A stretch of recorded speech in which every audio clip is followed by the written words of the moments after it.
What if the Oscar slap wasn't just rage, but revenge? A final blow and a betrayal 20 years in the making. What if Chris Rock knew exactly what he was doing, and perhaps even wanted Will Smith to snap? They were more than just colleagues, they were friends for over 20 years. Will Smith and Chris Rock bonded almost from their first meeting, and even Jada effortlessly joined their inner circle.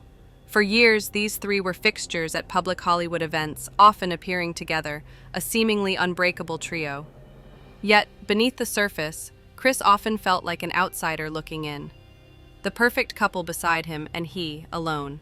Chris was, by all accounts, genuinely happy for his friend's success. Or was he? Watching Will win Grammys, Oscars, and even the hearts of Chris's own kids. Maybe that stung more than he ever let on. Some fans believe Chris wasn't just jealous of Will's happy marriage. He was envious of his career too.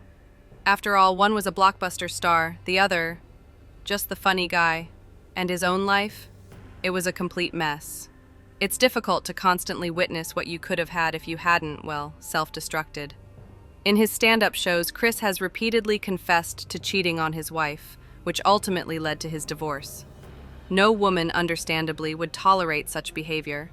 Chris quickly received divorce papers, and while dealing with his own marital collapse, Rock, as a close friend of the Smith family, watched them navigate and overcome their own challenges together. The feeling of loneliness and hopelessness in Chris grew, and he plunged deeper into his work, perhaps as an escape. Soon after, Jada and Chris even worked together on the animated film Madagascar. Throughout the project, the comedian observed just how close-knit the Smith family was. He wished his own family could be the same, but he understood, with brutal honesty, that he had messed up as a husband and a father. He famously admitted, "It's my fault because I'm a fucking asshole, man. Despite his personal turmoil, Chris remained a loyal companion to both Jada, with whom he'd worked for years, and Will, his buddy since the Fresh Prince days.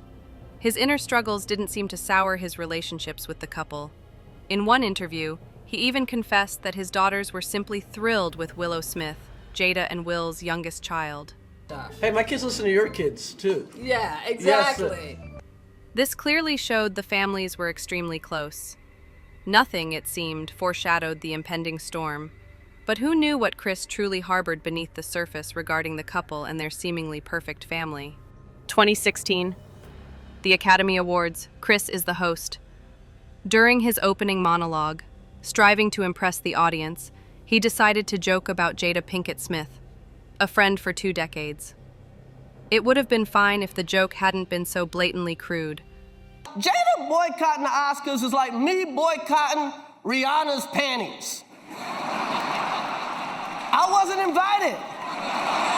The couple didn't publicly comment on Chris's jab. Perhaps they understood that a person who had shattered his own family might be too lost in his work to recognize boundaries. But it seems even that wasn't enough for Chris. Later, after Will posted a sweet photo on Instagram for his ex-wife's birthday, Chris left a telling comment. "Wow, you have a very understanding wife." Again, no public outcry followed. Their long-standing friendship still held weight for Jada and Will. And let's be honest, who among us hasn't blurted out something utterly nonsensical when aiming for a clever quip? But this was strike 2. He was pushing boundaries, subtly but surely. Their friendship, finally, definitively collapsed in front of millions. The slap that echoed around the world will be replayed and dissected for years to come. The catalyst? Another ill-conceived joke about Jada and her hairstyle, followed by Will's infamous, unethical reaction.